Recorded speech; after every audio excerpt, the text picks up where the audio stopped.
옛날에 하나님께서 이스라엘 백성들에게 전해주셨던 그 언약이 어떻게 이방인인 그리고 시간적, 지리적으로 멀리 떨어져 있는 우리에게까지 오게 되었는가 생각하면 한편으로는 그저 그런 것 같지만 한 번 더 생각해 보면 참 놀라운 일이 아닐 수 없습니다.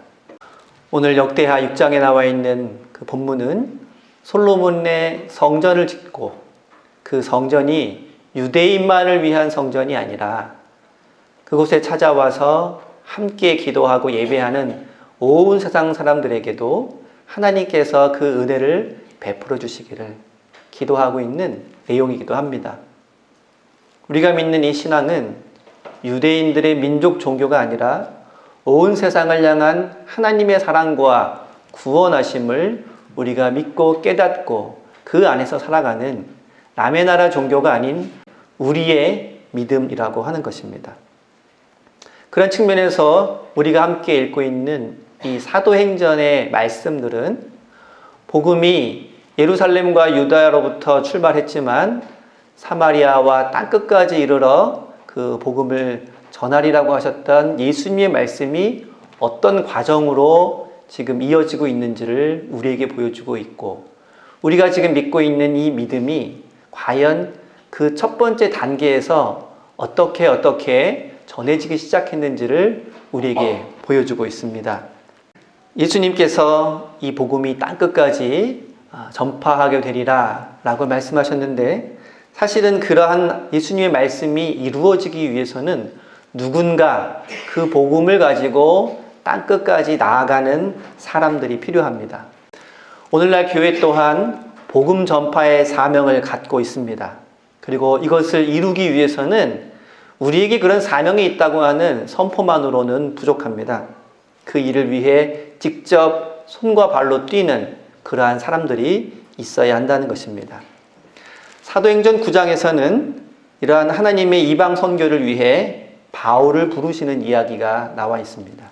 그리고 오늘 사도행전 10장에서는 그동안 유대인들에게만 복음을 전했던 베드로를 부르셔서 이제 그에게 이방인 선교의 가능성과 또 그것에 대한 확신을 전해주고 있습니다.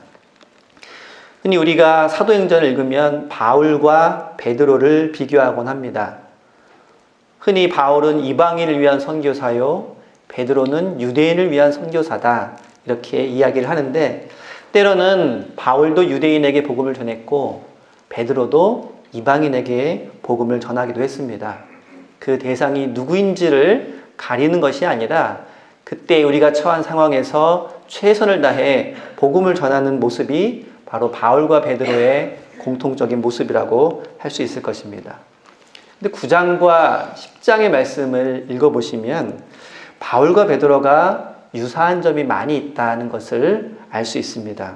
그것은 각각 하나의 편견을 가지고 있다가 주님을 만나서 그 편견이 깨어지고 그리고 그들이 전에는 생각지도 못했던 새로운 일들을 하게 되었다는 것입니다.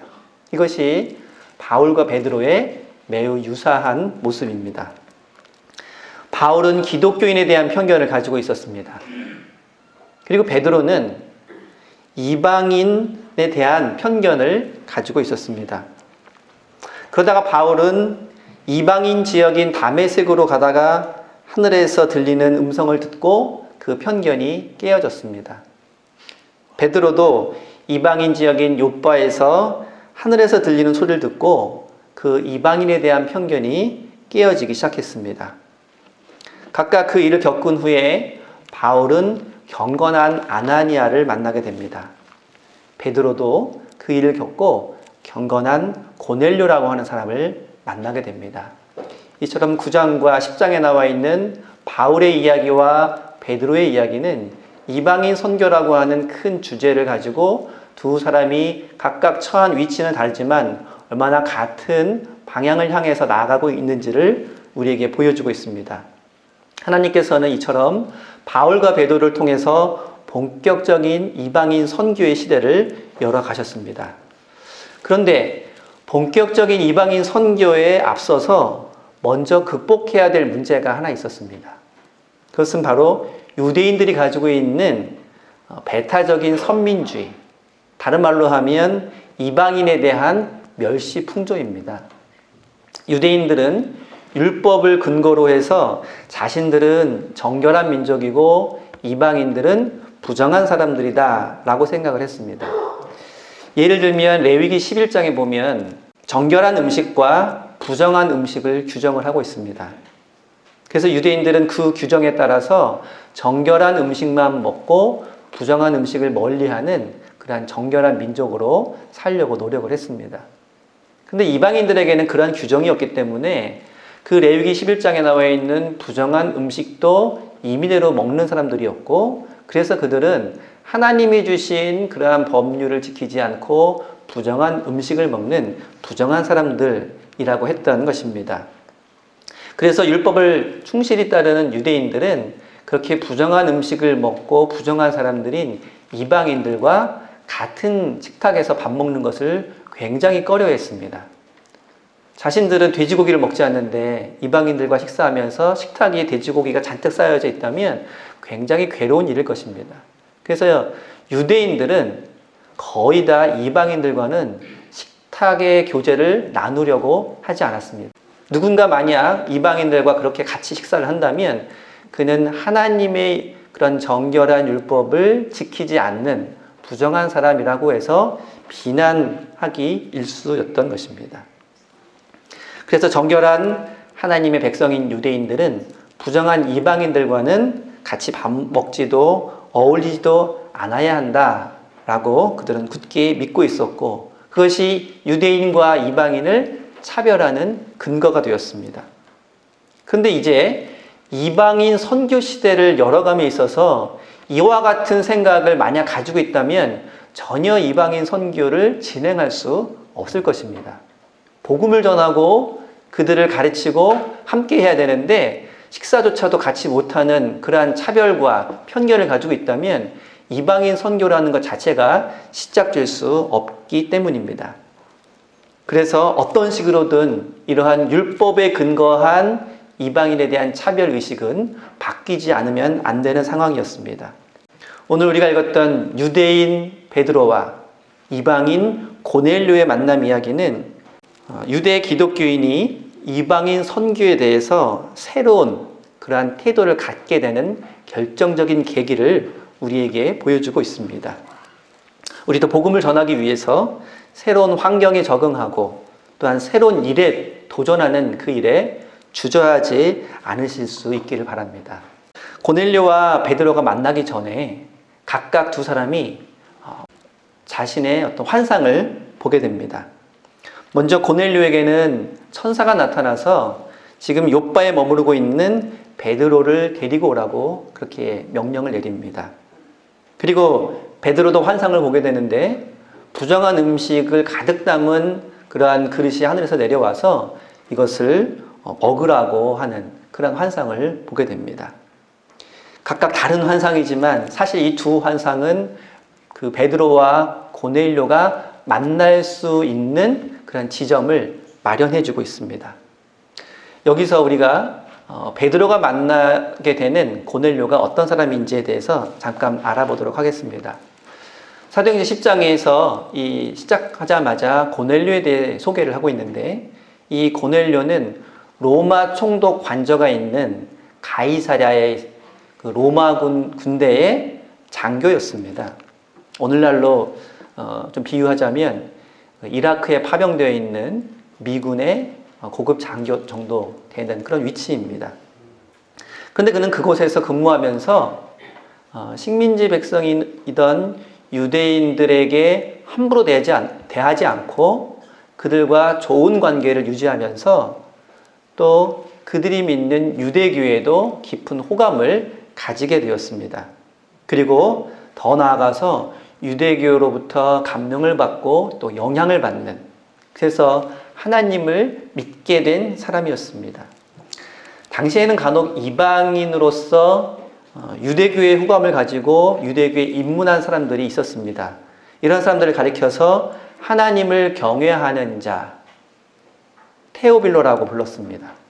이 고넬료라고 하는 사람이 바로 그러한 테오빌로였던 것입니다.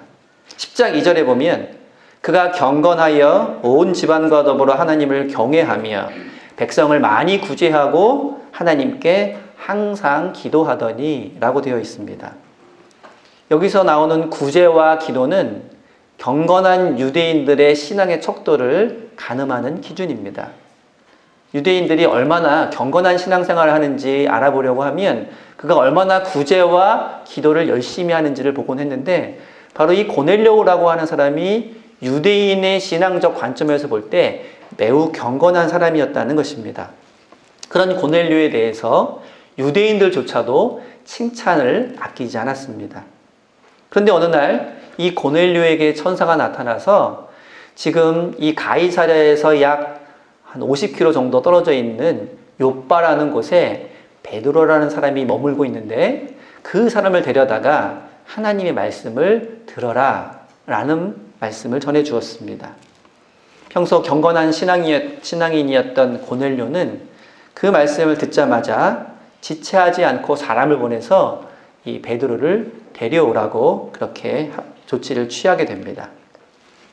이러한 즉각적인 순종, 이것이 바로 고넬료의 신앙입니다. 과연 우리가 고넬료와 같은 입장이었다면 이 고넬료처럼 경건한 신앙생활을 유지하고 하나님의 말씀을 듣게 되었을 때 이러한 순종적인 모습을 보일 수 있는지를 한번 생각해 볼 필요가 있을 것입니다. 이제 베드로의 환상에 대해서 살펴보겠습니다. 베드로는 지금 다른 일 때문에 욥바라는 곳에 머물러 있습니다. 근데 고넬료가 보낸 사람들이 그 욥바성에 다다르기 전에 이 베드로가 한 가지 환상을 보게 됩니다. 그 환상은 아까 말씀드린 것처럼 하늘에서 큰 그릇이 내려오는데 그 그릇 안에는 유대인들이 전혀 먹지 않는 레위기 11장에서 규정한 부정한 짐승들이 가득 담겨져 있었습니다. 그런데 한 소리가 그것을 먹으라는 것입니다. 베드로가 그 말씀을 듣고 저는 지금까지 하나님의 율법을 잘 지켜온 사람으로서 그러한 부정한 음식은 먹을 수가 없습니다. 라고 대답을 합니다. 그러자 그 소리가 하나님께서 이것을 깨끗하게 하셨는데 왜 네가 그것을 부정하다고 하느냐? 이것을 먹어라 라고 말씀을 하십니다. 그리고 나서 도대체 이것이 무슨 뜻인가 이해할 수 없어서 의아해하고 있었던 베드로에게 마침 고넬료가 보낸 사람들이 도착을 하게 되었고 자초지종을 설명하게 됩니다. 베드로는 환상 가운데 성령이 말씀하신 것이 기억났습니다. 만약 누군가 너를 찾아와서 청하거든 주저하지 말고 의심하지 말고 그 사람들을 따라가라. 베드로는 전혀 이해할 수 없는 상황이었지만 그들을 따라서 가이사랴로 가게 됩니다. 한편 고넬료는 베드로를 청해놓고 혼자만 베드로를 만나려고 하는 것이 아니라 그의 친척들과 가까운 친구들을 모두 모아놓고 베드로를 기다렸습니다. 그리고 가는데 하루, 오는데 하루가 걸리는 그 먼 거리에 있는 베드로가 드디어 고넬료의 집에 도착하자 고넬료는 나가서 베드로 앞에 엎드리면서 그에게 절을 했습니다. 여러분 이 장면이 얼마나 감동적이지 않습니까? 왜냐하면 고넬료가 누굽니까? 지금 유대 지역을 지배하고 있는 로마 제국의 군대의 고급 장교입니다. 사회적 신분이 매우 높은 사람입니다. 반면에 베드로는 누굽니까? 우리에게 있어서는 베드로가 예수님의 수제자이고 사도이지만 그 당시의 사회적 지위로만 보면 베드로는 식민지 백성이고 그리고 그 당시 가장 천대받던 직업 중에 하나였던 어부 출신입니다. 그리고 지금도 별로 환영받지 못하는 군소 종파의 떠돌이 전도자에 불과합니다. 쉽게 말하면 별 볼 일 없는 사람이라는 것입니다. 만약 절을 한다면 베드로가 고넬료에게 해야지 고넬료가 베드로에게 하는 것은 굉장히 이례적이고 뜻밖의 일이었던 것입니다. 하지만 고넬료는 그러한 사회적 신분 차이에도 불구하고 베드로에게 기꺼이 절을 하고 있습니다. 고넬료에게는 그러한 사회적 지위와 체면보다는 그저 베드로를 통해서 하나님의 말씀을 듣게 되었다는 것이 감격적이었고 기뻤다는 것을 보여주고 있습니다. 33절에서 고넬료는 이렇게 말합니다. 이제 우리는 주께서 당신에게 명하신 모든 것을 다 듣고자 하여 다 하나님 앞에 있나이다. 지금 베드로는 아까 말씀드렸듯이 별 볼 일 없는 떠돌이입니다. 그 행색은 제대로 된 행색도 아니었을 것입니다. 그럼에도 불구하고 고넬료는 자신들이 지금 베드로 앞이 아닌 하나님 앞에 서 있다고 고백을 합니다. 여러분 모두에게 이 고넬료와 같은 믿음이 있으시기를 바랍니다.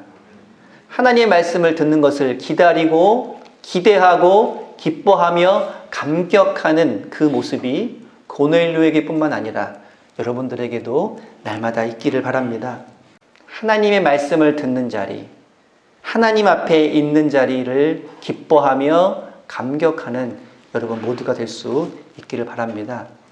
베드로는 이제 입을 열어서 복음을 전합니다. 예수님의 행적과 그의 부활과 그리고 그 이름을 통한 죄사함의 복음을 매우 간략하게 전했습니다. 그러자 그 말씀이 채 마치기도 전에 성령이 거기에 모여있는 모든 이들에게 임했습니다. 그런데 사실 더 큰 변화가 베드로에게 일어났습니다. 베드로는 하나님께서 그 환상을 보여주실 때 주저했던 것처럼 다른 완고한 유대인들과 같이 전형적인 민족주의자였습니다. 이방인 선교에 대해서도 소극적일 수밖에 없는 그러한 태도를 가지고 있던 사람입니다. 하지만 베드로는 고넬료 가정에서 일어난 이 성령 강림 사건을 통해서 예수 그리스도를 통한 구원이 유대인에게뿐만 아니라 이방인에게도 주어지는 하나님의 놀라운 은혜임을 깨닫게 되었습니다. 그 베드로는 그전과는 달리 이방인 선교에 대해서 매우 전향적인 태도를 갖게 되었고 바울과 바나바를 통해서 이방인 선교 문제가 공식화되었을 때, 그래서 그것이 예루살렘 사도회의의 중요한 의제가 되었을 때 이방인 선교를 적극적으로 수용하고 나아가 어떻게 하면 그것을 효과적으로 할 수 있을지에 대해서 지지하고 또 인정하는 그러한 자리에 서게 되었고 바울과 바나바를 이방인 선교사로 파송하는 일에 적극적으로 나서는 사람이 되었습니다. 베드로가 환상을 통해서 하나님의 말씀을 들었지만 주저했던 장소가 어디였습니까? 바로 욥바였습니다. 이 욥바라는 지명이 10장에 굉장히 자주 언급을 하고 있습니다. 왜 그랬을까요? 이 글을 쓰고 있는 누가는 베드로가 머물렀던 이 욥바라는 장소를 거듭거듭 언급하면서 듣는 이들로 하여금 요나 이야기를 떠올리길 바랬던 것입니다. 여러분 요나 이야기 잘 알고 계시죠? 하나님께서 요나에게 니느웨로 가서 복음을 전해라 라고 그에게 사명을 맡기십니다. 근데 요나는 니느웨에 가서 복음을 전하는 일이 탐탁지 않았습니다. 그래서 요나서 1장 3절을 보면 그러나 요나가 하나님의 얼굴을 피하려고 일어나 다시스로 도망하려 하여 욥바로 내려갔더니 마침 다시스로 가는 배를 만난지라 여호와의 얼굴을 피하여 그들과 함께 다시스로 가려고 백삭을 주고 배에 올랐더라. 하나님께서 요나에게 니느웨로 가라고 하는 이방인에게 가서 복음을 전하라고 하는 명령을 주셨을 때 요나가 그 하나님의 명령을 피하기 위해서 간 것이 욥바였다는 것입니다. 베드로도 지금 욥바에 머물면서 이방인에게 복음을 전하라고 하는 그 말씀을 들었을 때 그는 그것을 주저하고 내심 거부했습니다. 하지만 이 욥바에 있었던 요나와 베드로는 그 이후에 다른 결정을 내립니다. 요나는 그 욥바에서 니느웨로 가지 않고 다시스로 갑니다. 그리고 하나님의 명령을 피하고 말았습니다. 하지만 베드로는 자신도 탐탁지 않았고 이해되지 않았지만 그 욥바에 머물다가 하나님의 말씀대로 가이사랴로 갑니다. 이 갈림길이 되는 곳이 바로 욥바였습니다. 우리들 또한 지금 어쩌면 욥바에 서 있는지도 모릅니다. 하나님께서 우리에게 우리가 이해할 만한, 우리가 할 만한 일이 아닌 하나님의 새로운 그러한 선교의 사명들, 복음을 전파하고 그 복음대로 살아가라고 하는 그 일들이 어쩌면 우리가 이해하기 어렵고 또 지금까지 해오던 일과는 다른 모습일지도 모른다는 것입니다. 그런 면에서 우리는 지금 욥바에 서 있다고도 할 수 있습니다. 요나처럼 다시스로 가시겠습니까? 아니면 베드로처럼 가이사랴로 가시겠습니까? 우리의 생각이 아닌, 우리의 경험이 아닌, 우리의 판단이 아닌 하나님의 말씀에 입각한 그러한 사명을 우리가 받아들이고 순종함으로 가이사랴로 갈 때 바로 그 가이사랴에서 하나님께서 예비해 놓으신 고넬료를 만나게 될 줄로 믿습니다. 하나님께서는 지금도 우리를 통하여서 새로운 선교의 사명을 그리고 복음 전파의 사명을 계획하고 계신 줄로 믿습니다.